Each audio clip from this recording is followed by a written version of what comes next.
You think taxes are just boring paperwork? What if the government taxed you for being single, for having windows, or even for the shadow your shop casts on the street? These aren't jokes, they're real laws, proving that when it comes to getting your money, governments have a terrifyingly creative imagination. We're about to show you the most absurd taxes ever invented. 1. In New York City, there's a tax on sliced bagels. That's right. If you buy a whole bagel, it's just a simple, untaxed baked good. But the moment the person behind the counter cuts it in half for you, it magically transforms into prepared food and gets hit with an 8.875% sales tax. This means a city official somewhere decided that the strenuous act of applying a knife to bread constitutes a taxable service. It's official proof that in the eyes of the government, convenience is a luxury, and luxury must be taxed. 2. For 141 years in Great Britain, staying clean was a taxable luxury. Introduced in 1712, the soap tax was levied directly on soap manufacturers, who passed the exorbitant cost on to consumers. This made soap so expensive that for the average person, it was an indulgence, not a daily necessity. The tax created a massive black market for illegally produced, often dangerously caustic soap made in secret basements. It was a policy that actively encouraged crime, and it wasn't repealed until 1853. It was a century and a half of government-mandated filth. 3. In the 1st century AD, the Roman Emperor Vespasian created a tax on urine. No, you did not mishear that. Urine was a hot commodity in Rome. Its ammonia content made it an essential ingredient for tanning leather and laundering togas. Collectors gathered it from public urinals to sell to workshops. Seeing a literal stream of revenue he couldn't ignore, Vespasian taxed its collection and sale.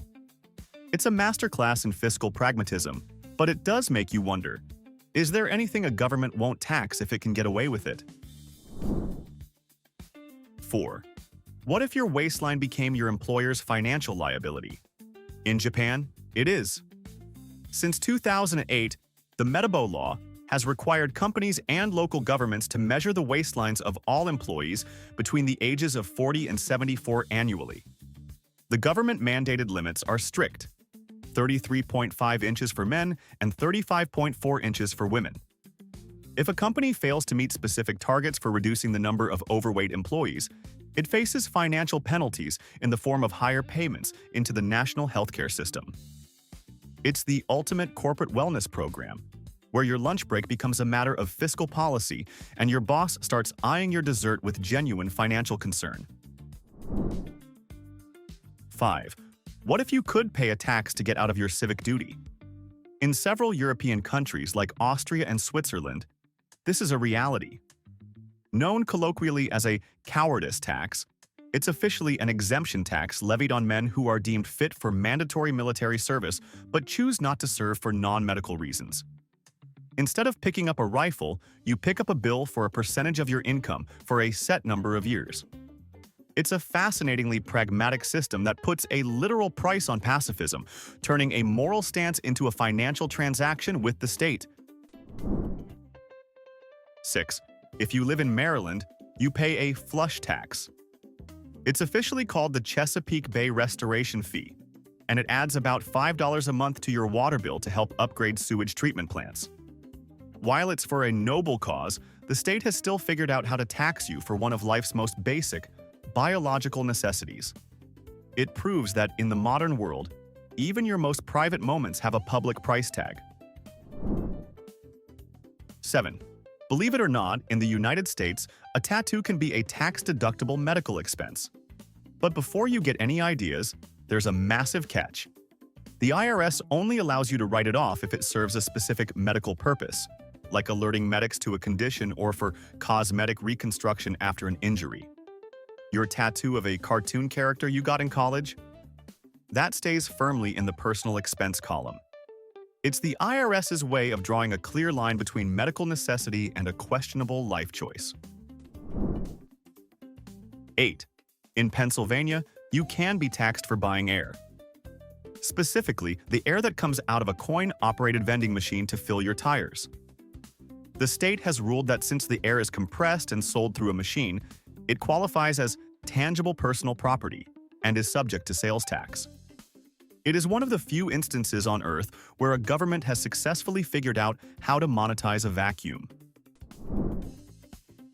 9.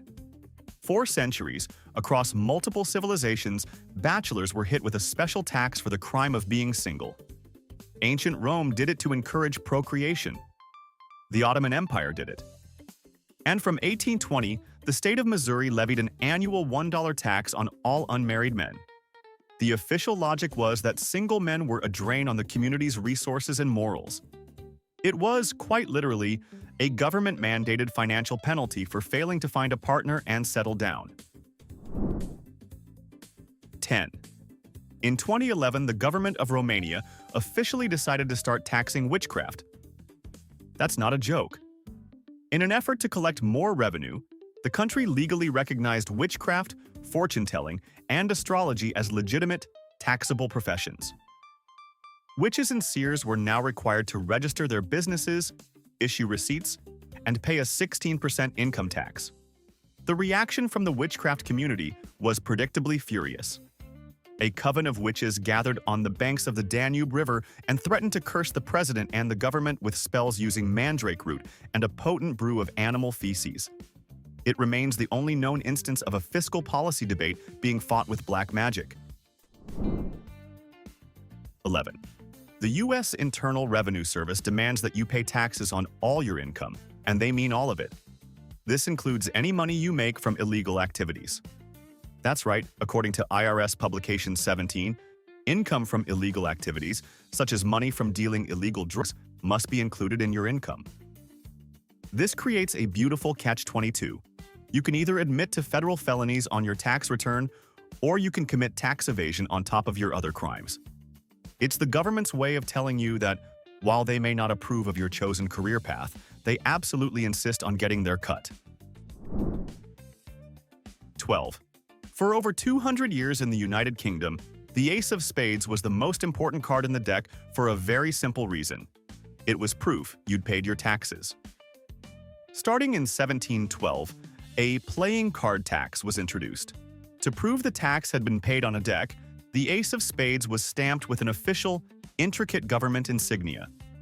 The printing of this specific card was controlled by the tax office itself. Forgery of the Ace of Spades was a capital offense, meaning you could literally be executed for pirating a playing card. 13. In the state of Maine, every single wild blueberry is treated as a tiny taxable asset. That's not an exaggeration. The state levies a tax of 1.5 cents per pound on all commercially handled wild blueberries to fund research and market development. This has created a miniature fiscal system dedicated entirely to this one fruit. Imagine auditors with tiny scales and ledgers, ensuring that every berry is accounted for. It's a system that officially turns your morning muffin into a delicious, state-sponsored financial transaction. 14. In Germany, being an atheist is something you may have to officially declare to the tax office.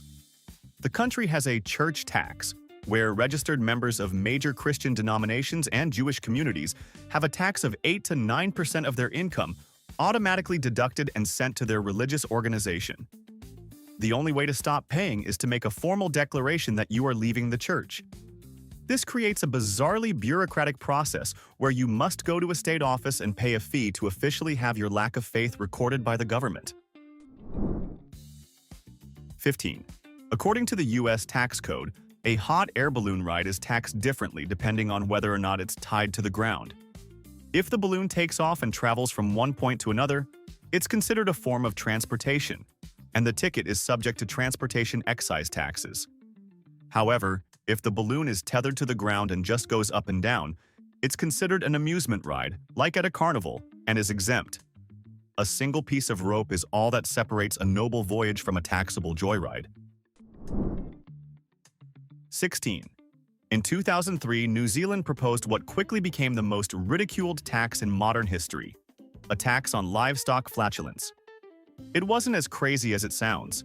The country's massive population of sheep and cattle produces huge amounts of methane, a potent greenhouse gas. The government wanted to tax farmers for these emissions to fund research into reducing them. Farmers and the public, however, just called it the fart tax and protested nationwide, driving tractors through the capital. The proposal was defeated, proving that some things, even for a good cause, are just too absurd to pass into law. 17. 18th century Britain decided to tax the very building blocks of the nation: bricks. The brick tax of 1784 charged a levy on every single brick produced.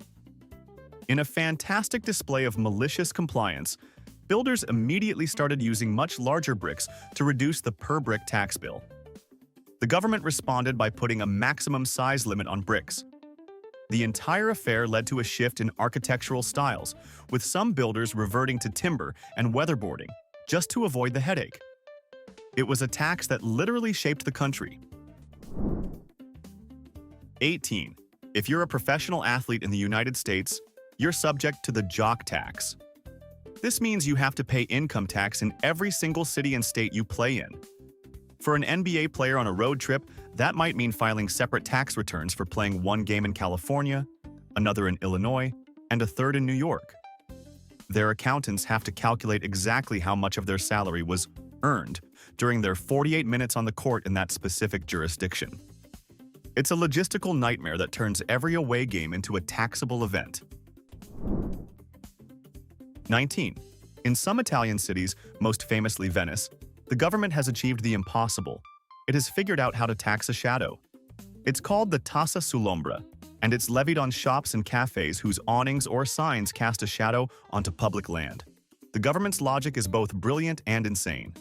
Your shadow is occupying public space, and you must pay rent for it. The kicker? The tax is often calculated to be paid year-round, meaning you pay for your shadow even on the cloudiest days when it doesn't exist. It is the final frontier of taxation, the monetization of nothing itself. 20.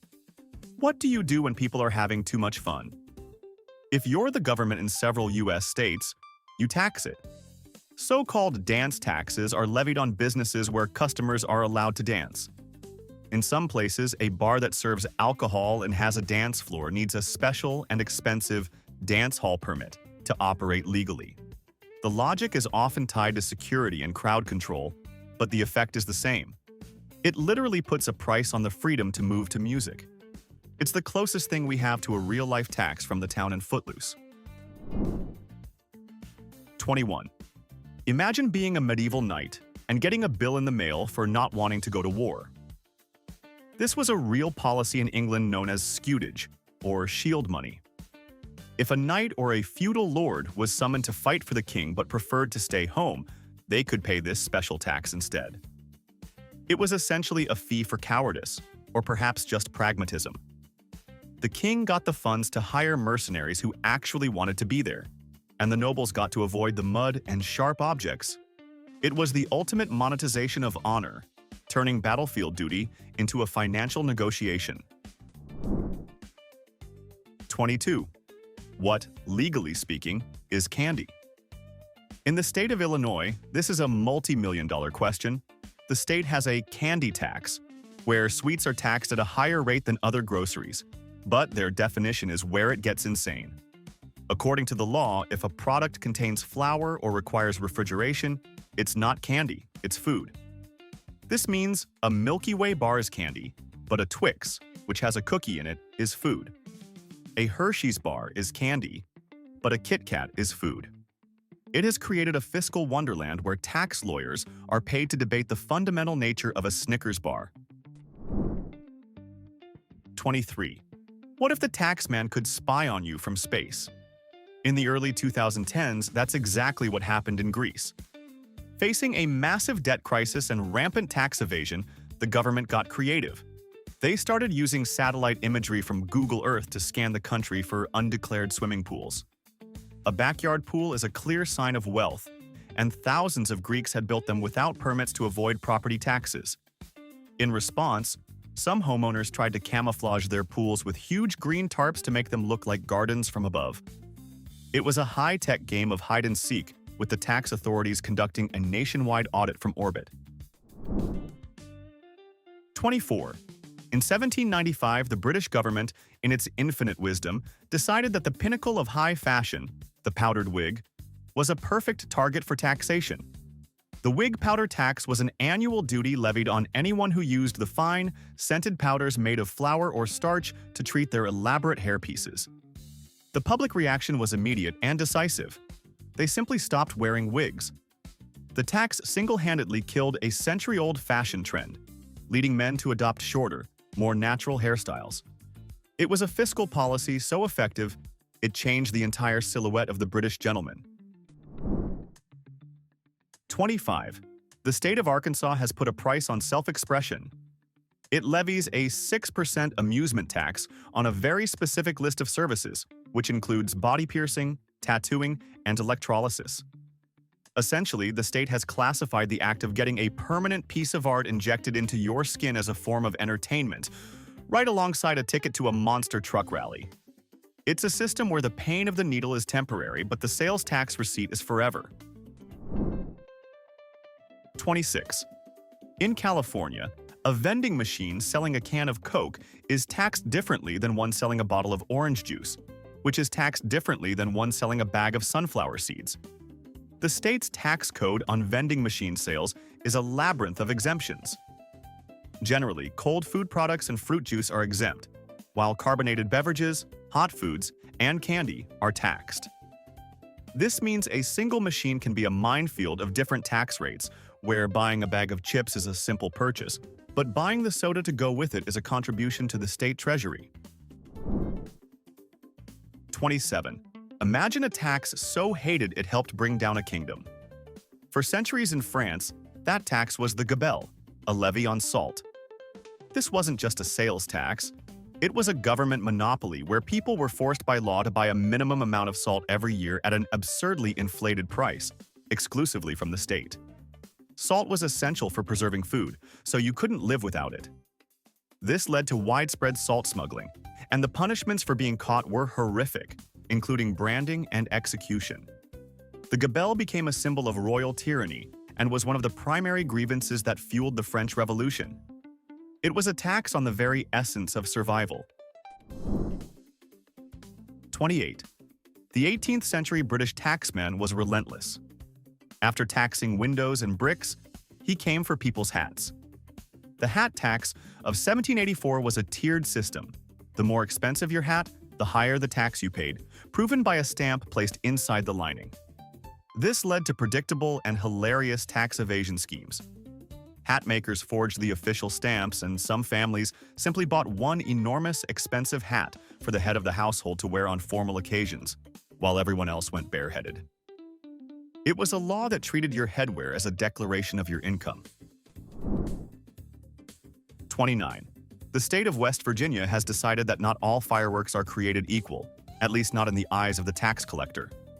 While most small novelty fireworks like snakes and poppers are exempt, the state levies a special 12% safety fee on anything deemed slightly more exciting, specifically sparklers and fountains.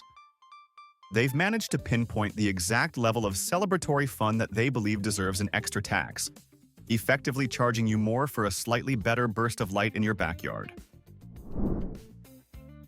30. In 17th century France, your home's primary source of warmth and food was also a source of revenue for the king. The fireplace tax was levied based on the number of fireplaces a family had in their home. To avoid the tax, peasants and the urban poor did the only thing they could. They bricked up their chimneys or illegally shared a single fireplace between multiple families.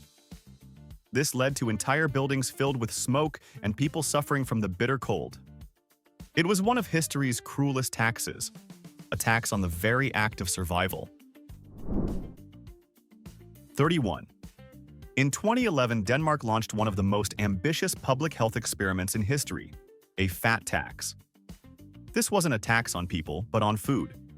Any product containing more than 2.3% saturated fat, from butter and cheese to pizza and processed meats, was hit with a special levy. The goal was to make Danes healthier by making unhealthy food more expensive. The result was a national fiasco. Danes simply drove across the border to Germany to buy their bacon, local businesses suffered, and the administrative costs were a nightmare. The government repealed the tax after just 15 months, proving that you can't tax a nation into eating its vegetables. 32. In New Mexico, if you are over 100 years old and are not legally blind, you are exempt from paying state income tax. But here's the truly bizarre part. The state legislature apparently decided that living to 100 is such a remarkable achievement, it warrants a tax break. Unless you're blind. The logic behind this distinction is completely baffling. It creates a surreal scenario where a tax auditor might have to verify not only a centenarian's age, but also their visual acuity. It is one of the most oddly specific and, frankly, discriminatory tax laws on the books anywhere in the world. 33. For 124 years, the British government waged a war against interior design. In 1712, it introduced the wallpaper tax, a levy on every square yard of printed, painted, or stained paper. The goal was to tax the wealthy, who were the only ones who could afford such decorations. In a brilliant move of creative tax evasion, the rich started buying plain, untaxed paper, hanging it on their walls, and then hiring artists to hand stencil or paint elaborate patterns directly onto it. The government eventually caught on and expanded the law to cover any stenciled paper, but the loophole existed for decades. It was a century-long battle fought not on a battlefield, but on the living room walls of Britain. 34. Have you ever dreamed of hearing your name called on a game show, followed by the words, "You've just won a brand new car"? Well, be prepared for the follow-up from the IRS. In the United States, prizes and awards are considered taxable income. If you win a car, a vacation, or a living room set, you owe income tax on its fair market value. This often forces winners into a terrible choice. Either come up with thousands of dollars in cash to pay the taxes, or forfeit the prize altogether. It's the ultimate buzzkill, where Uncle Sam shows up to take his cut of your good fortune. 35. In 1777, Great Britain decided that a gentleman's social status was a taxable commodity. They introduced the male servants tax, which required households to pay an annual fee for every manservant they employed. The more servants you had, the higher your tax bill. This was a direct tax on the rich, targeting their butlers, footmen, and valets. Wealthy families tried to get around it by hiring more female maids, while others simply lied about the number of staff they had. It was a law that turned your household help into a public declaration of your wealth. 36. The state of Alabama charges a tax on any deck of playing cards containing 54 cards or fewer. It's a bizarrely specific law. The tax itself is tiny, just 10 cents per deck, and the seller has to pay a $1 license fee to the state. Why? The law is a relic, designed less to raise revenue and more to officially discourage and regulate gambling. It's a strange, lingering piece of legislative history where the state government decided to take a small cut from every single poker night and game of Go Fish. 37. In ancient Egypt, not even death was an escape from the tax collector. The state controlled the entire funerary industry as a source of revenue. To secure a proper journey to the afterlife, a family had to pay for a cascade of state-sanctioned services. This included fees for the priests who performed the sacred rites, charges for the mummification itself, which was a tightly regulated monopoly, and a tax on the use of the burial chambers. If you couldn't afford the official package, you were out of luck. It was the ultimate long-term revenue stream, a system where the government got its cut, not just in this life, but of your passage to the next. 38. In the state of Arizona, the government has a surprisingly strong opinion on the proper shape of frozen water. According to their tax code, ice is taxed based on its form. If you buy a large block of ice 10 pounds or more, it's considered an untaxed raw material used for cooling. But if you buy a bag of ice cubes or crushed ice, that is considered a taxable, processed food product. The entire taxability of H2O hinges on whether you intend to put it in your drink or just around it. It's a law that turns every convenience store clerk into a fiscal analyst, deciding the taxable status of your purchase based on its geometry. 39. What if, on top of being wronged, You had to pay a tax just for the privilege of seeking justice. In the state of Tennessee, that's exactly what happens. It's called the litigation tax. When you file a civil lawsuit, on top of all the other court fees, you must pay a special tax directly to the state. The amount varies, but it applies to nearly every kind of civil action, from a contract dispute to a personal injury claim. It's a system that ensures that no matter who wins the case, the state always gets paid first. It is the ultimate financial insult added to your original injury. 40. What happens when you tax time itself? In 1797, British Prime Minister William Pitt did just that, introducing a tax on clocks and watches. Every household had to pay an annual fee based on the type of time-telling device they owned. A basic clock had a low tax, while a fancy gold pocket watch had a much higher one. The public rebelled against this tax on time in a very British way. They stopped buying clocks and started relying on public clocks installed in town squares and on clock towers. The tax decimated the British watchmaking industry and was repealed within a year. 41. In the Ottoman Empire, the happiest day of your life came with a government bill. The res mi arusin, or bride tax, was a marriage fee levied on families. The amount you paid depended on your religion and social status, with a higher tax for your first marriage than for any subsequent ones. But the most bizarre part was the distinction between a bride and a widow. If a woman's new husband moved into her deceased husband's house, the tax was significantly higher. It was a bureaucratic permission slip to get married, with the government acting as the most expensive and uninvited wedding guest. 42. In 18th century Britain, the government decided that your fancy dinnerware was a taxable asset. The plate tax of 1756 was an annual duty levied on any household owning silver or gold plate above a certain weight. This meant tax assessors could, in theory, come to your home to weigh your spoons and candlesticks. In response, the wealthy engaged in mass tax evasion, either by hiding their family heirlooms or by switching to a new invention that looked just like solid silver but wasn't. Sheffield plate, which was silver-plated copper. It was a tax that literally forced people to hide their finest possessions just to afford dinner. 43. What if buying a luxury car helped fund a retirement home? For cows. In several states in India, this is a reality. They levy a special fee known as a cow welfare cess. This tax is added to the purchase of a range of goods, from new vehicles and luxury items to, in some cases, alcohol. The revenue is specifically earmarked for the construction and maintenance of goshalas, shelters for stray, elderly, and infirm cows, which are considered sacred in Hinduism. It is a fascinating fiscal policy where your weekend indulgence or luxury purchase directly contributes to the comfortable retirement of a holy animal. 44. For over a century, the British government found a way to make the darkness more expensive. In 1709, it introduced the candle tax. This wasn't just a levy on the sale of candles. It was a comprehensive assault on light itself.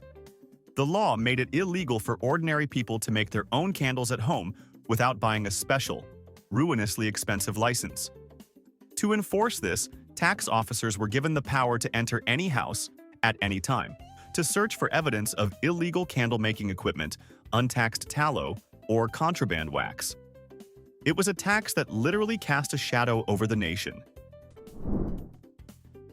45. What if the government could claim ownership of the weather itself? In the Netherlands, this was a reality for centuries. It was called windgeld, or wind money, and it was a tax that windmill operators had to pay to the local lord or government for the right to use the wind. The feudal authorities claimed that they owned all the wind that blew over their lands. Therefore, if you wanted to profit from it by having it turn your sails to grind grain or pump water, you had to pay them a royalty. In a country literally built by windmills, this was an inescapable and fundamental tax on industry, agriculture, and survival itself. It was the ultimate assertion of power, a system where you literally had to pay rent on a breeze. 46. In Switzerland, owning a dog comes with annual paperwork and a bill from the government. The Swiss dog tax is levied by individual cantons, and it's not a simple flat fee. In many areas, the amount you pay depends on the size and weight of your dog. A bigger dog means a bigger tax bill. The revenue is used to pay for things like public dog waste bins and a fund to cover damages caused by untraced dogs. It's a famously orderly and pragmatic system where your best friend has to financially justify its own existence. 47. In ancient Egypt, the government had a monopoly on cooking oil, and they enforced it ruthlessly.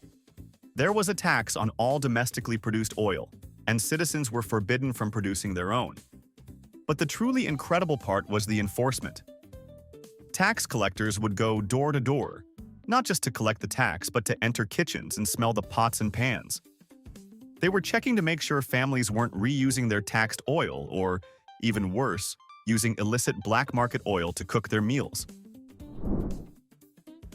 48. In 1794, the British government decided that the sound of music in your home was a taxable event. Prime Minister William Pitt the Younger introduced the piano duty, an annual tax on any family that owned a piano, harpsichord, or spinet. At the time, pianos were the ultimate status symbol for the aspirational middle class, and the government saw them as a perfect stationary target for revenue collection. It was a policy that effectively put a price tag on culture, art, and family entertainment, ensuring that the taxman was metaphorically listening in every time you sat down to play a sonata. 49. How do you make an already terrible tax idea even worse? You copy it, and then you add doors. In 1798, France introduced its own version of the window tax, but with a twist. The taxe sur les portes, et fenêtres, also taxed every single door. It operated on the same brilliantly flawed principle that the number of exterior openings corresponded to a person's wealth. This led to a nationwide architectural nightmare. To avoid the tax, landlords bricked up windows and even sealed off exterior doors, creating dark, airless, and dangerously inaccessible buildings. The tax wasn't abolished until 1926, meaning that for 128 years, French citizens were financially incentivized to live in dimly lit, poorly ventilated boxes. All right, we've covered 49 points and only one remains.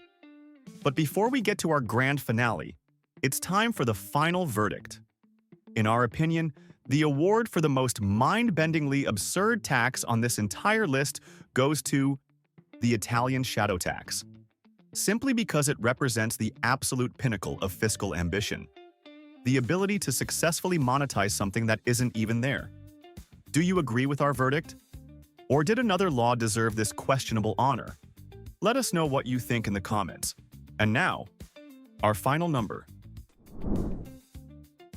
50.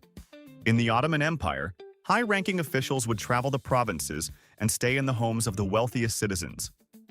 After days of feasting on the host's food and wine, the official would, upon his departure, present the host with a bill. This was the tooth rent. The justification: the host's food had been so coarse that it had damaged the official's precious teeth, and he demanded financial compensation for the wear and tear. It was a tax on hospitality itself, a mandatory fee for the privilege of feeding a government agent.